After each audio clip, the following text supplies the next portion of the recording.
Hi students, welcome to LMD. Today we are doing the revision of chapter 1 arithmetic sequence. Question number 26. Consider the sequence of numbers between 5 and 250 which are multiples of 4. അതായത് 5 മുതൽ 250, 5 തൊട്ട് 5നും 250നും ഇടയ്ക്കുള്ള 4ന്റെ ഗുണിതങ്ങളായ ശ്രേണി എഴുതാനാണ് പറഞ്ഞിരിക്കുന്നത്.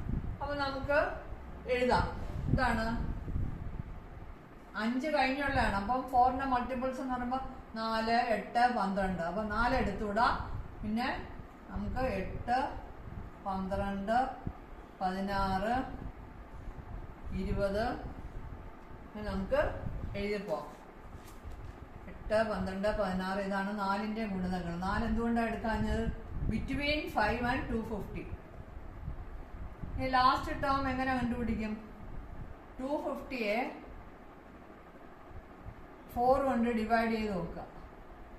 6 4s 24, 10, 4 2s 8, reminder 2. ഈ reminder 2 ഇതിൽ നിന്ന് സബ്ട്രാക്ട് ചെയ്താൽ മതി. എന്നാലും ലാസ്റ്റ് ടേം എത്ര ആയിരിക്കും? 248. See, what is his first term? So we will answer it. First term equals 8. Last term ഒന്നാമത്തെ ആൻസർ ആണ്. രണ്ടാമത്തെ ലാസ്റ്റ് ടേം 248. 248 എങ്ങനെ കിട്ടിയത് മനസ്സിലായല്ലോ. 250യെ 4 കൊണ്ട് ഡിവൈഡ് ചെയ്യുമ്പോൾ 2 റിമൈൻഡർ വരും. ആ 2 റിമൈൻഡർ ഇതിനകത്ത് സബ്ട്രാക്ട് ചെയ്താൽ നമുക്ക് എന്താ കിട്ടും? 4ന്റെ മൾട്ടിപ്പിള് കിട്ടും. പിന്നെ മൂന്നാമത്തെ question, how many terms R there?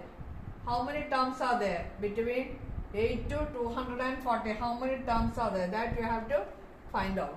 Number of terms കാണാനുള്ളൊരു സൂത്രവാക്യം ഞാൻ പറഞ്ഞു തന്നിട്ടുണ്ട്. ഇത് 5 മാർക്കിന്റെ ചോദ്യമാണ്. 26. Number of terms n is equal to xn. Tell me, പറഞ്ഞേ.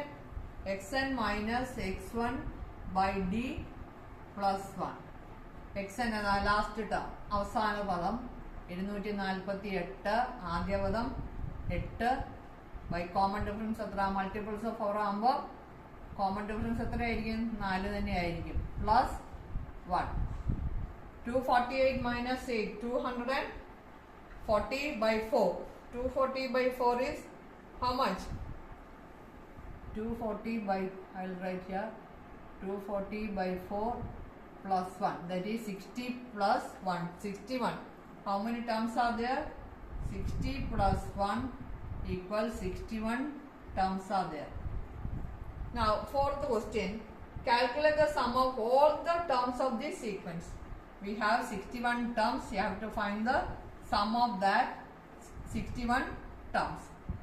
This is answer of C. Now, D. Sum. Sn equals n by 2 into x1 plus xn. നമുക്ക് എത്ര ടേം ഉണ്ട്? 61 ടേം ഉണ്ട് അല്ലേ? അപ്പം എന്നിന് പകരം 61 കൊടുക്കുക. 61 സം 61 by 2. ഫസ്റ്റ് ടേം നമുക്കറിയാം 8, ലാസ്റ്റ് ടേം നമുക്കറിയാം 248 ഈക്വൽസ് 61 by 2 ഇൻറ്റു 248ഉം 8 256, 12, 24, 8, 128 ഗുണം 61. When you multiply 61 into 128, we get 7808. ഇത്രയേ ഉള്ളൂ. വളരെ എളുപ്പമാണ്. നോക്കേ, 5 മാർക്കിന്റെ ചോദ്യമാണ്. നമ്മൾ വളരെ ശ്രദ്ധിച്ച ചോദ്യം വായിച്ച് ഉത്തരം കണ്ടെത്തുക. അങ്ങനെ 5 മാർക്കിന്റെ ഒരു ചോദ്യം കഴിഞ്ഞിരിക്കുന്നു. ഐ തിങ്ക് നിങ്ങൾക്കെല്ലാം മനസ്സിലായെന്ന് കരുതുന്നു. അടുത്ത ക്വസ്റ്റ്യൻ അടുത്ത ക്ലാസ്സിൽ. Okay, by.